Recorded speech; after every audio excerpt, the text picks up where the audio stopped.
and seeing how Joy Reid and Van Jones felt about the election. So let's I think this is a good video. We'll see. Which one do I want to play? All right, let's see how this one goes. Well, in our republic, voters get to make a choice, and there are always winners and losers. Some in the liberal media felt very confident in their candidate. Others said they should have been more cautiously optimistic.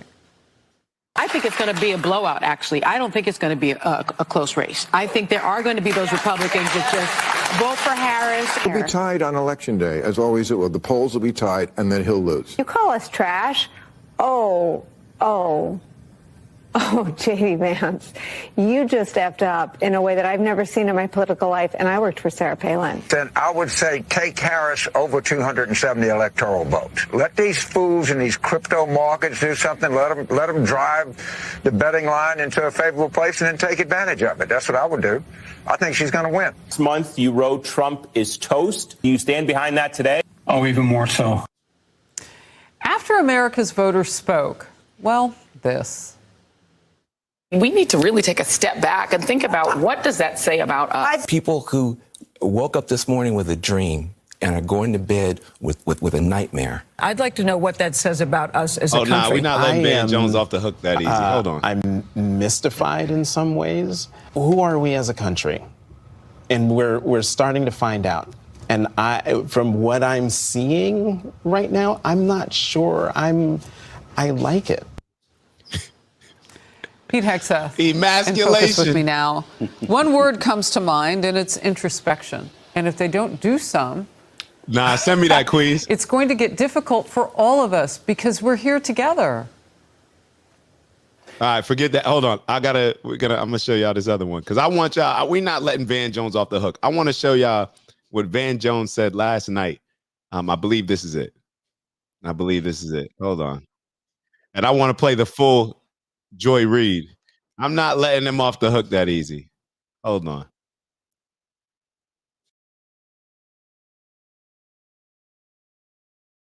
Wait till y'all hear this. White ladies, I need y'all to come here. In Florida, and white that women. kind of extreme. Educated. Black voters came through for Kamala Harris. White women voters did not. Pure Project 2025 in miniature in Florida, and that kind of extreme, sort of extremist right-wing fascist type government in Florida, does that make it a more attractive place? Thinking about the people. White women, it's your fault.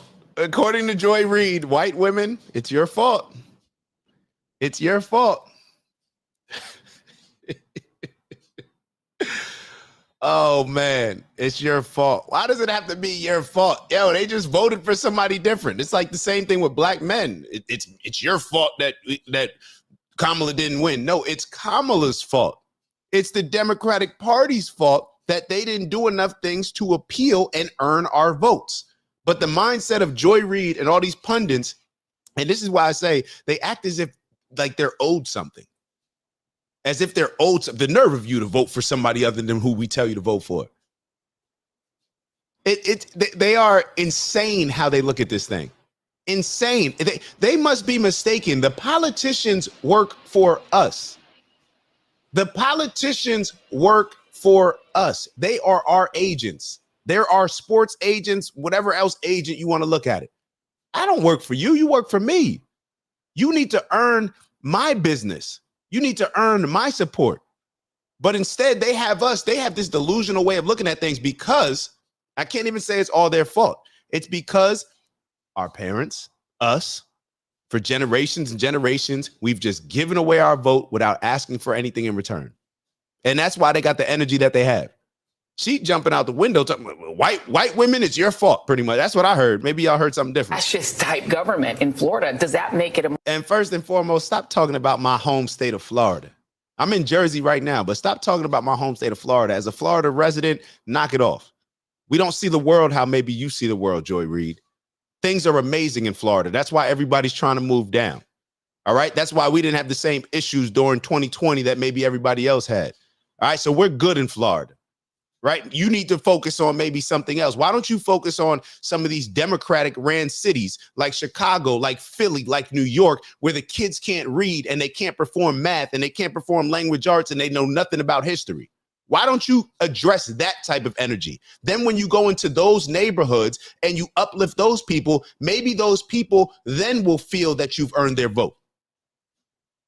Maybe when you go into those communities that are already in despair, that you already got the kids in Chicago, it's like war in the Middle East out there. And then you drop off a bunch of migrants. Now the migrant gangs are beefing with the Chicago gangs. How do you expect a community of people to then say, oh yeah, we're gonna vote for the Democrats? Mayor Eric Adams had the courage to stand up and say, like, yo, y'all bringing all these migrants here, like, this is gonna destroy New York City. And what do? Y'all try to put something together. Maybe it's legit, maybe it's not. Y'all try to indict him, or y'all do indict him. You learn a lot about people understanding how they win and understanding how they lose. Accountability. When you win, give everybody else the credit. Bring people together. When you lose, take accountability. Look inward. What could I have done different? What could my team have done different? Joy Reid, maybe if you weren't looking so crazy on TV all the time, looking so to the point where I'm looking at Joy Reid like I would never, like, I can't agree. I can't be voting for the same person as her. She's insane. But they call Trump unhinged. Joy Reid is unhinged. She just pretty much categorized all white. She just put the blanket statement on all white women. White women, it's y'all fault. White women, it's your fault. It's let's keep going. More attractive plays. Thinking about the people who are not a part of anybody's elite, who are hurting tonight. There are African-American women who know a little bit about being talked down to and know a little bit about having their economic dreams crushed. What are we talking about? What are we talking about? Why is this the first place that we go to? And this was at like 2, 3 in the morning. Why is this the first place that we go to? The pandering by these black men, these emasculated black men, the pandering that they do, they don't even understand how it impacts our entire culture, our community. We know black women have been, used to being talked down to, and they've have financial opportunities taken away. Like, bro, come on, man. Come on. She's running she talking about opportunities being taken away. She's the vice president. She's the second highest position in the country right now. And you still can't help but play the victim Olympics. There are African-American women who know a little bit about being talked down to and know a little bit about having their economic dreams crushed, who tried to dream a big dream over the past couple of months. And tonight they're trading in a lot of hope for a lot of hurt. Look, just because you slow it down and say it with a low tone and a low voice doesn't mean that what you're saying is going to hit any harder. Like, stop it. Like, it's embarrassing. We took a loss, figure it out, dust your pants off. Let's get to it. Let's make sure that Kamala Harris, okay, if Kamala wins, we're going to take advantage of these things. If Trump wins, we're going to move like this. All right, boom. We got a game plan for both. Black women, your lives are not crushed. Your lives are not crushed. Stop listening to these people feeding you, putting fire on this gas. The only reason why you would be crushed is because if the only reason you were voting for Kamala is because you think she's black. And that, to me, is a silly way of looking at things. You're crushed. You're used to having opportunities taken away. Like, what are we talking about? This is, and I'm more mad at the men than the ladies. I'm more mad at the men than the ladies. All right, so Queez just sent something over. All right, so let me, while I'm uploading Queezes, let me actually do this. Let me we'll keep going.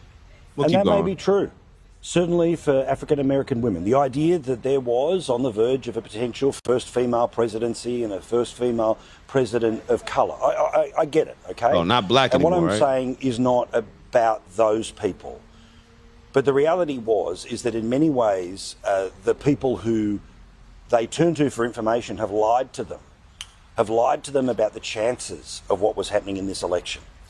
The New York Times polls that we've talked about, day in and day out, when you actually dug into the detail, 80% of people had made their decision about what they were going to do in the American election months ago. So it didn't matter what happened with the comedian at Madison Square Garden. It didn't matter necessarily whether Trump had a good day on the trail or a bad day on the trail. They had made their choice. And they had made their choice because the government that they hired to replace Donald Trump did not deliver for them. They saw a man who, whether many people like it or not, was a man who had been tested over and over again, from courtroom to the media not even treating his candidacy as one that deserved. And I'm mad at myself. Obviously, the energy was more focused on Kamala. I didn't even put out a post regarding Trump winning. Yo, let's not yo, the man went through a lot. He got shot at. Now, I know there's a lot of people that may think like, oh, well, he's a felon. Y'all know that a lot of the stuff that was thrown at him was just to try to not allow him to run for office. If we're being real, y'all know a lot of these accusations. I know a lot of dudes like to run around here and say, oh my God, he spoke like he said, grab him by the pee. A lot of men convincing women that that's not how dudes just talk. Stop. Let's we'll listen to maybe let's go to the video that Quee sent over. We're gonna look at the View real quick. Let's go to the View video. If you want me to bounce back to that video, just let me know. But I think we're good on it. I think we can move on to the View. Ew, it's Dak. Just want to thank you for checking out our video and visiting the OG Network. If you enjoyed the video, please make sure that you give us a like. And if you're looking to join a community of inspired individuals striving for purposeful abundance, subscribe. And if you're feeling real generous, share the video with some friends and family. All right, I'll see y'all soon. Ew.